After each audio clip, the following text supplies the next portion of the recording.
Putri Chandrawati merintih dan menangis, tapi ku terima. Diperkaos sama Brigadir J. Beneran nggak sih? Misteri makna behind the scenes video klip memiliki tapi tetap sopan.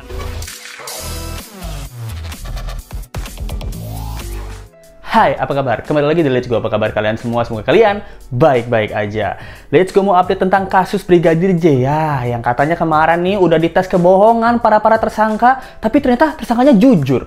Apakah selama ini mereka memang tidak berbohong? Nah, yang Let's Go mau bahas pertama adalah kronologi cerita dari pemerkosaan yang katanya tuh Susi si milikiti itu mendengar rintihan. Nah, ini nggak tahu nih rintihan keenaan atau rintihan kesakitan nih dari Ibu PC waktu dia diperkaos sama Brigadir J. Lalu tentang lie detector. Nah, kemarin udah diuji kebohongan tentang para tersangka dan katanya tuh beneran, mereka tuh jujur gitu. Nah, tanpa berbasa-basi berlama-lama lagi, let's go kita bahas.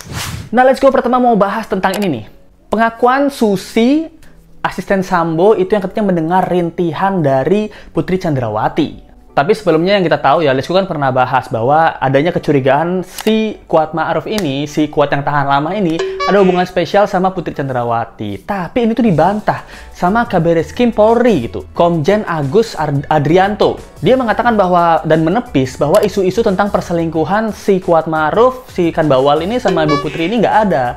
Karena banyak masyarakat yang menanggapi hal ini serius gitu. Emangnya nggak boleh Pak kita nanggapin hal serius? Karena tersangkanya banyak bohong nih, kan kita nggak tahu kebohongan yang mana yang bener nih gitu.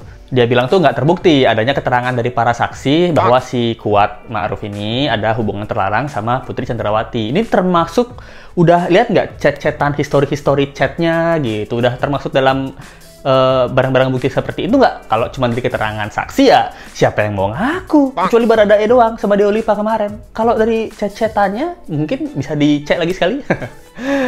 Tapi ya kalau memang nggak terbukti ya gimana ya, polisi udah bilang nggak terbukti gitu, berarti memang bukan menurut kepolisian dan menurut para saksi. Jadi karena ini baru lagi ya, kita tarik lagi timelinenya. Nah, jadi di awalnya itu pada di Magelang, itu katanya si Susi ini asisten rumah tangganya itu lagi ada di bawah, sedangkan si Kuat Ma'ruf ini, si KM ini lagi ngerokok. Biasa, Let's Go bilang apa? Supir kerjaannya kalau nggak ngerokok godain pembantu.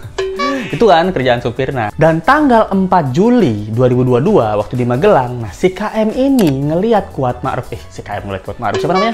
Si KM ini ngelihat Brigadir J itu pengen membopong Ibu Putri yang katanya lagi ketiduran di sofa. Nah, di sini tapi dia mendengar nih bisik-bisikan dari si Brigadir J gitu. Jadi Yosua tuh, Ibu Putri lagi tiduran gitu. Yosua datang pengen membopong nih. Kayak Kuat nih, mungkin mau bopong nggak kuat, aduh nggak kuat. Yang kuat sih kuat, loh. Jadi di sini, tapi Kuatnya dengar bisik-bisik nih. Brigadir J, Yosua itu bilangnya ke Bu Putri, jangan di sini dong. Nah, ini apa maksud kalimat ini? Jangan di sini dong. Nah, ini nih Kuat Ma'ruf kaget ya, karena dengar Yosua tuh ngomong jangan di sini dong. Ngapain mau ngangkat Ibu Putri? Nah, karena Kuat Ma'ruf itu curiga, dia langsung negur Yosua ini. Dia bilangnya gini, kamu siapa? Gak ada yang ngangkat Ibu. Nah, ini yang salah siapa? Yang salah Kuat Ma'ruf ya? Masa nggak kenal Yosua? Kamu siapa? Saya Yosua. Kamu siapa? Saya Kuat Ma'ruf. Dia bilangnya, kamu siapa? Nggak ada yang ngangkat Ibu. Gitu. Nah, kenapa si Kuat bilang ini? Karena mungkin ngeliatin Brigadir Yosua, nggak ada yang ngangkat Ibu karena kamu nggak kuat. Saya yang ngangkat. Dia nggak tahu ya ini kenapa. Karena dia bilangnya, ngeliat Yosua ini berdekatan, mau ngangkat Ibu, dia mungkin nggak keangkat. Karena kalian tahu sendiri lah, Bu Putri Chandrawati ini kan mempunyai kelebihan ya, terutama di bagian berat badan gitu. Jadi mungkin nggak kuat. Nah, si Kuat ini yang negur gitu, kamu siapa? Berupaya membopong gitu. Dari sini aja Let's Go agak curiga ya, karena Brigadir Yosua bilang jangan di sini dong. Nah, mungkin si Kuat denger Yosua bilang jangan di sini dong. Karena apa? Atau karena Putri sendiri yang bilang sesuatu sama Yosua. Yosua, angkat aku dong, bawa aku ke lantai atas. Jangan di sini dong, Bu. Gitu. Bisa jadi. Atau Yosua ini berbuat baik ya, Ibu Putri kalau tidur jangan di sini dong, gitu. Di atas aja. Mungkin itu yang mau dilakukan sama Yosua. Mungkin bukan membopong, lebih tepatnya kalau ada orang, kalau ini ya, kalau Let's Go jadi Yosua nih, lihat Ibu Putri lagi tertidur. Mungkin Let's Go tahu nih, majikan Let's Go ini lagi sakit. Let's Go bukannya membopong, lebih tepatnya memegang punggung sama back tuh mau ngangkat, bukan bopong ya, mau ngangkat. Ibu jangan tidur di sini dong gitu, karena di sini AC-nya dingin gitu, atau nggak ibunya kan lagi sakit, ke lantai 2 aja gitu. Lebih tepatnya tuh kayaknya nggak mengangkat deh, lebih tepatnya membangunkan gitu Putri Chandrawati buat naik ke atas. Ini nih Yosua bener nih, karena kan kedekatan Yosua sama Putri Chandrawati ini udah seperti keluarga. Ya wajar dia bangunin ibunya, mungkin dia ngelihat Putri Chandrawati sebagai ibunya gitu. Jadi bangun dong Bu, jangan di sini dong, tidur aja di lantai atas gitu. Bisa jadi. Tapi keterangan Kuat Ma'ruf cuman sebatas kalimat itu aja. Nah, di sore hari ini nih Yosuanya kelihatan sama Kuat Ma'ruf itu dari kamarnya Putri Chandrawati. Ditanya sama Kuat Ma'ruf, "Kamu ngapain ke kamar ibu?" gitu. Hal itu pun dilaporin tuh sama si Rizal. Nah, kalau dari sini ya, karena nggak ada keterangan lagi dari artikelnya Let's Go dapat di TV One. Menurut Let's Go, mungkin si Brigadir J ini malah mengecek keadaan si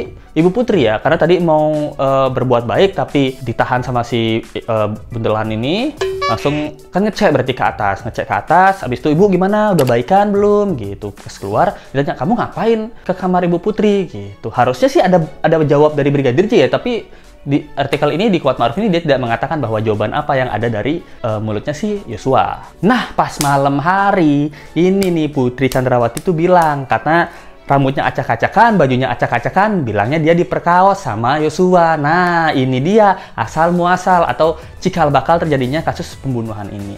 Tapi hal ini semua kan udah dibantah ya sama Kamarudin Simanjuntak. Itu hal yang nggak mungkin. Kenapa? Karena salah satu pengawal terbaikku itu adalah ucapan sendiri dari Putri Chandrawati. Karena Putri Chandrawati sendiri bilang bahwa Yosua adalah pengawal terbaikku. Dan dia dulu memuji Yosua, itu multi talenta banget sama adiknya. Masih cecetan itu di Magelang gitu. Itu hal yang nggak mungkin katanya. Nah, menurut para pihak dari Brigadir J itu hal yang sangat tidak mungkin. Menurut Lesko bener juga nih. Karena seharian mau ngapain? Nah, jadi kesaksian dari Susi ini yang bilang dia merintih dan menangis. Nah, tapi ku terima. Ini rintihan apa nih? Rintihan apa yang didengar oleh Susi? Kalau seorang majikan diperkaos, pasti dia teriak lebih, "Oh, tolong!" gitu. Atau teriak, "Ah!" gitu. Ini kalau merintih kan lebih tepatnya rintihan ya. Rintihan kayak, "Ah!" atau, "Ah!" gitu. Nah, ini rintihan berarti teriakan pelan. Rintihan, menurut Letsko ya. Kalau rintihannya besar namanya teriakan. Nah, berarti Susi ini mendengar rintihan. Nah, ini nggak tahu nih rintihan apa, ya nggak dijelasin sama Susi. Susi pun ya termasuk asisten Sambo ya, jadi apa yang dia ucapkan pasti menguntungkan bagi pihak Sambo. Kenapa setelah diperkaos baru dia cerita gitu? Kenapa nggak pas diperkaos saja langsung minta tolong? Padahal di bawah itu udah ada Kuat Ma'ruf, ada Eliezer mungkin, ada RR juga, nah ada Susi, nah tinggal teriak aja, tolong, kelar. Pada saat hal itu juga mereka ke atas ngeliatin Yosua ini baru langsung disikat. Habis Yosuanya kan bisa sama para ajudan yang lain gitu. Kenapa harus rintihan? Ini ada komentar yang menarik dari teman Letsko, dari sobat Letsko. Ini ada komentarnya. Dia bilangnya gini, "Kalaupun ini terjadi ya kenapa Ibu Putri diam aja?" Jadinya kan Sambo tuh bisa nanya ya, "Kamu diam aja, kamu dilecehin sama Yosua?" "Iya, Pak." "Kamu dibopong-bopong sama Yosua, dia angkat-angkat, kamu diam aja." "Iya, Pak." "Kamu diperkaos sama Yosua, kamu diam aja." "Enggak, Pak, saya goyang dikit sama merintih." gitu. Ini Letsko pas baca komen ini ngakak ya gitu. Ya bener juga ya. Terus Letsko, ya kalau dia sempet dari awal udah ada kecurigaan-curigaan kayak dirayu gitu, dia diem aja, langsung dilecehin, tanda kutip mau dibohong-bohong, dia diem aja. Kenapa pas diperkaos dia juga diem aja? Tapi kenapa nggak pas saat diperkaos dia teriak gitu? Padahal hal yang sangat memungkinkan, ataupun dia bisa memukul, menendang, dia kan istri kepolisian, istri jenderal ya, pasti dia bisa teriak, dia bisa dorong, dia bisa apapun yang bisa dilakukan pada saat itu dia lakukan gitu. Apalagi itu terjadi di rumahnya. Nah, tapi kenapa dia diem aja? Rintihan apa? Ini kan membuat masyarakat berpikir, rintihan apa nih yang didengar sama Susi? Kenapa dia diem aja? Kenapa pas udah selesai, baru dia pakai baju dulu, bajunya diacak-acakan, baru duduk di toilet. Ini harusnya 2 ronde nih. Dulu. Enggak. Sorry. Ini maksudnya, ini menyesal gitu, baru menangis. Apakah pemerkaosan ini awalnya dinikmati, tapi setelah selesai pemerkaosan baru dia menyesal dan menangis? Itu pertanyaan Letsko ya. Itu pertanyaan, pure pertanyaan nih gitu. Nah, Letsko memang nggak pernah memperkaos ya.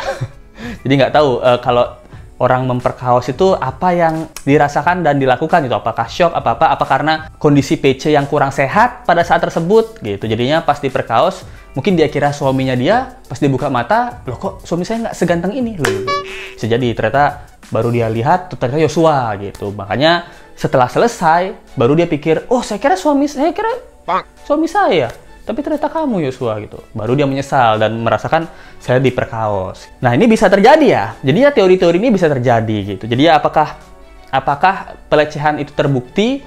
Ya menurut semua para keterangan saksi ya di sana itu bisa terbukti, dan keterangan saksi ini bisa jadi alat bukti. Nah, apakah Yosua bisa terbebas dari tuduhan pemerkosaan dan pelecehan seksual? Menurut Let's Go agak susah ya. Kenapa? Karena Brigadir Yosua sekarang sudah meninggal, tidak bisa dimintai keterangan, dan satu-satunya menjadi alat bukti dari penuduhan ini adalah keterangan saksi. 2 keterangan saksi sudah bisa jadi alat bukti.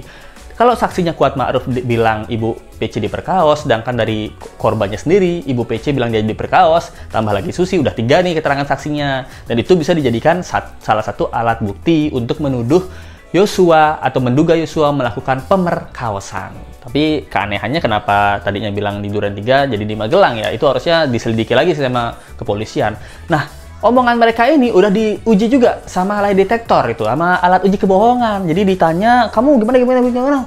Kemarin kamu pembunuhannya gimana? Udah diomongin. Nah, ternyata lie detektor ini katanya kepolisian itu 93% akurat. Dan semuanya dalam kondisi jujur gitu. Nah, kata kepolisian ya. Nah, menurut Let's Go, wah ini apa sales lie detektornya nih yang bohong nih. Jangan-jangan kepolisian malah dibohongin nih sama mesinnya nih, sama salesnya yang jual ke kepolisian ini. Ini kepolisian bertanya beberapa pertanyaan dan kepolisian bilang perbedaan-perbedaan sesuai peran aja nih yang beda-beda. Tapi sisanya mereka bilang sesuai kejujuran dan di alat tes kebohongannya gitu. Jadi menurut Let's Go, ya nggak tahu ya apa karena mereka udah terbiasa berbohong, jadi gampang aja nih kalau ada lie detektor ini mengaku dengan penuh kejujuran gitu. Detak jantungnya juga bisa dibuat stabil dan lain-lain gitu. Nah, ini nggak tahu, Let's Go nggak tahu. Let's Go kurang tahu dalam bidang ini. Atau bisa juga karena psikologis manusia ya, kayak Let's Go. Let's Go sebenarnya kemarin tuh beli mie ayam. Misalnya nih, Let's Go sebenarnya kemarin beli mie ayam. Pasti kalian pernah ngalamin ini. Tapi pas ditanya sama mama Let's Go, kamu tadi kemarin beli apa makan siang? Karena kalau Let's Go makan mie ayam, Let's Go pasti dimarahin nih, nggak boleh makan mie Indomie lagi malamnya. Let's Go bilangnya, tadi aku makan nasi bungkus mah. Terus Let's Go ulang-ulang, tadi aku makan nasi bungkus mah gitu. Ditanya sama papanya, kamu tadi makan apa? Kemarin, oh aku makan nasi bungkus pak gitu. Jadi sama teman, kemarin kamu makan apa? Aku makan nasi bungkus. Karena terusan Let's Go bilang Let's Go makan nasi bungkus, memori Let's Go tuh mengatakan bahwa yang terjadi kemarin itu bener-beneran makan nasi bungkus gitu. Nah, ini Let's Go karena pernah mengalami hal tersebut, ya mungkin karena ceritanya diulang-ulang pertanyaannya dan skripnya dia terus hafalin sehingga di memori mereka ini yang terjadi adalah seperti itu, sehingga pas dites kebohongan pada saat ini ya mereka tuh berkata jujur karena memori mereka tuh udah berganti gitu. Itu kemungkinan yang bisa terjadi gitu. Kalau ini ditanya pas waktu awal-awal mungkin bisa ketahuan ya itu. Itu sih menurut Let's Go, tapi nggak tahu juga ini hal yang benar, hal yang mereka lakukan ini adalah emang cerita yang jujur apa enggak. Karena di BAP Verdi Sambo sendiri pun dia bilang bahwa saya ini marah nih sama Brigadir J. Saya tanya, maksud kamu apa gitu? Maksud apa komandan? Nah, ini tipikal-tipikal polisi ya. Mungkin polisi tuh sering marah makanya kalau kita ditilang di jalan, kamu tahu salah kamu apa? Salah saya apa pak? Kamu. Salah kamu aja nggak tahu, langsung ditilang. Nah, mungkin tabiat polisi kalau kita bertanya jangan dibalikan dengan pertanyaan gitu. Mungkin harus dengan langsung menebak-nebak gitu. Kamu tahu salahnya apa? Salah saya adalah ketemu bapak di pengkolan. Ya betul. 100.000. Teori orang awam ya gitu. Jadi menurut kalian nih gimana nih? Apakah pemerkosaan ini beneran terjadi? Nah, kalau sudah kepolisian bilang perselingkuhan si KM sama si PC tidak terbukti, terus asistennya bilang mendengar rintihan bukan teriakan. Nah, ini sedikit janggal menurut Let's Go. Rintihan kan adalah teriakan yang bisa keenaan, bisa depresi, dan lain-lain gitu. Ini menurut Let's Go agak sedikit janggal. Lalu lie detector yang baru sekarang dipakai gitu. Setelah semuanya hafal dengan skenario mereka di luar kepala. Itu juga kejanggalan buat Let's Go. Jadi kedepannya apa yang harus kita dapatkan ya untuk mengetahui motif ini? Karena motifnya ini lumayan penting bagi masyarakat umum. Terutama percintaan ya, apa yang menyebabkan si Yosua ini melakukan pelecehan gitu. Dibilang dia mata keranjang, nggak juga. Dibilang dia nafsu banget lihat Ibu PC. Emang sebegitu kalah lu namanya sama Ibu PC berarti ya. Itu selera, itu kan selera Yosua ya. Sekarang PC masih belum ditahan. Kapan PC bisa ditahan untuk dimintai keterangan lebih lanjut? Nah, handphone dari seluruh tersangka ini apa udah dicek apa belum gitu? Kalau udah dicek sekarang, baru cek sekarang itu kan udah dihapus semua barang buktinya. Nah, itu sih yang kejanggalan Let's Go pikirkan ya. Jadi nggak tahu lagi ke depannya nih bakal ada skenario apa yang terjadi, atau skenario apa yang diubah, atau barang bukti apa yang udah dihilangkan, atau hakim ini akan memutuskan apa gitu. Karena kalau udah mulai pelecehan-pelecehan itu kan hakim mungkin kasihan juga kamu ya, yaudah saya kasih 20 tahun lah yang paling ringan, tapi setiap tahunnya kamu dapat remisi setengah tahun, jadinya total 10 tahun. Tapi 10 tahun ini kamu dapat fasilitas VVIP ya di ruang penjaranya, apalagi kamu kan ini nih, Ferdy Sambo ini kan jenderal lah. Pasti saya akan memberikan kamar terbaik, ada AC, kamar mandi dalam, boleh bawa istri di dalam juga. Lah, bisa jadi gitu. Nah, ini kita harapkan, kita masih berharap ya kalau kepolisian itu bisa seadil-adilnya gitu. Boleh kalau hukum itu tajam ke bawah, tapi tajam juga ke atas gitu loh. Biar dua-duanya tajam. Kalau mau tumpul ya tumpul ke bawah, tumpul ke atas. Dua-duanya tumpul gitu. Jangan satunya tajam ke bawah, tumpulnya ke atas gitu. Kasihan yang di bawah-bawah ini ya. Jadi dia dendam nanti. Saya pengen jadi orang kaya supaya saya berbuat jahat tidak bisa dihukum, nanti kan bisa kayak gitu. Itu dia misalnya update kali ini tentang kasus Brigadir J. Menurut kalian gimana nih? Apakah rintihan ini termasuk rintihan goyang, apa rintihan penyesalan nih menurut kalian nih? Komen aja di bawah. Makasih banyak yang udah nonton. Let's Go bakal update kasus ini lagi. Semoga kita nggak bosan-bosan buat kawal kasus ini, karena kalau kita udah kawal aja nih, hukumannya masih perlanta perlinte nih, lala lele itu. Apalagi kita nggak kawal, hilang udah nih kasusnya nih. Thank you banget yang udah nonton. Jangan lupa like, comment, share, dan subscribe video ini. Kita ketemu lagi di video berikutnya. Sampai jumpa lagi. Bye. Misteri makna behind the scenes video klip memiliki tapi tetap sopan.